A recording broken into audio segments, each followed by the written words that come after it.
Welcome to the podcast series on starting a small business from www.8incomestreams.com. Common mistakes made by small business owners. Well, we're winding down to the end of this short course, but we still need to go over a few things. Today I want to share with you some common mistakes that small business owners make, so you can avoid making them yourself. When first starting your small business, you may not realize that there are mistakes you may make at different stages of your business growth that can slowly kill it for months or even years if you don't watch out for them. These mistakes are not just restricted to the new business owners. Many operating businesses, including those you may think are successful because they've been around for 10 years, are often still making them, and are most likely losing a lot of money and/or wasting a lot of time in the process.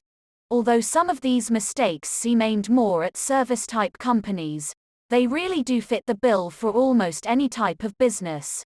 Let's go over a few examples that you can use for future reference. Underestimating project or service time is a big one. This relates to service companies as well as companies that sell a product.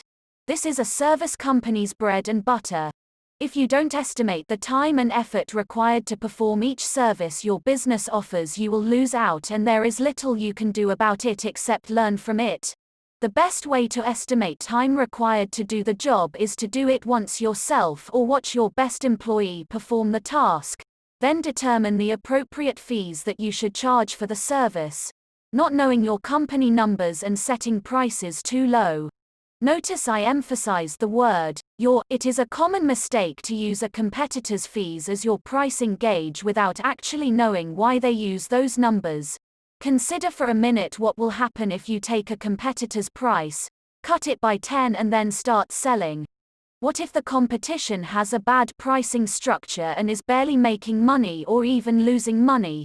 What if your costs are more than theirs? While it's a good idea to know your competitor's pricing structure and maybe even use it as a starting point, you shouldn't base your whole strategy on it.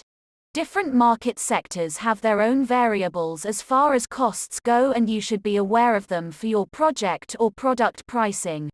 What you pay for a product you are going to sell is not the only cost to have in your head when you are pricing your products. Considering how much your labor and materials cost for a service is only a part of an hourly rate. Employees also cost more than just salary, and not every employee is part of your labor cost. Every company has insurance to pay for.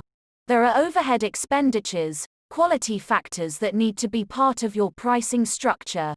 What you include as standard services or standard product features, as well as job site etiquette or in-store service or warranties, all need to go into your pricing.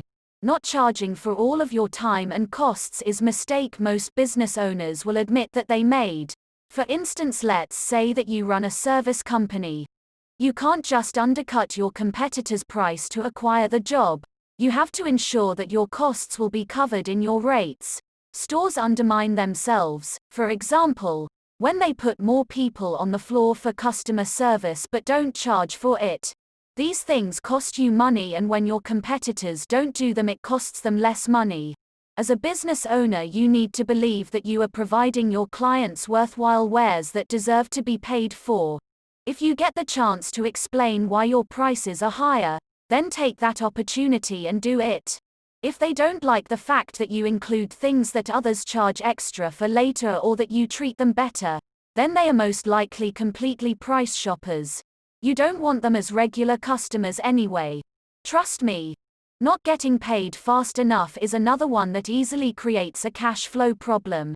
As long as you are actually making enough money to pay the bills, this problem can be solved, prevented, or at least managed. To avoid this, bill customers very promptly. After all, that's the reason you are doing the work, to get paid.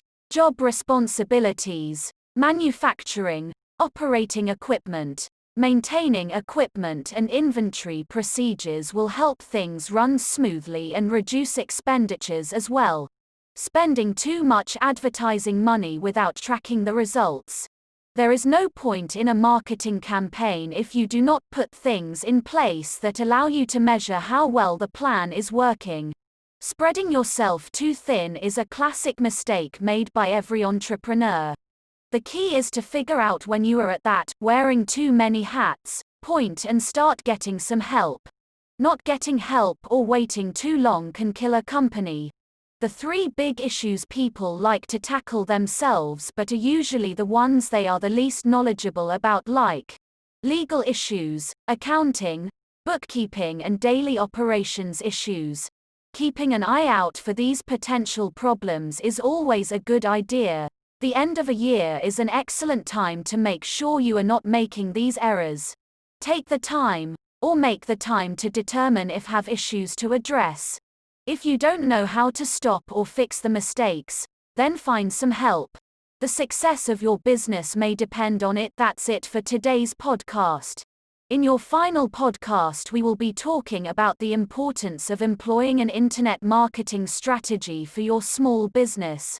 Thank you again for joining us on this podcast. Please subscribe to our channel and go to www.8incomestreams.com for more information, strategies and business coaching on starting and growing your global business.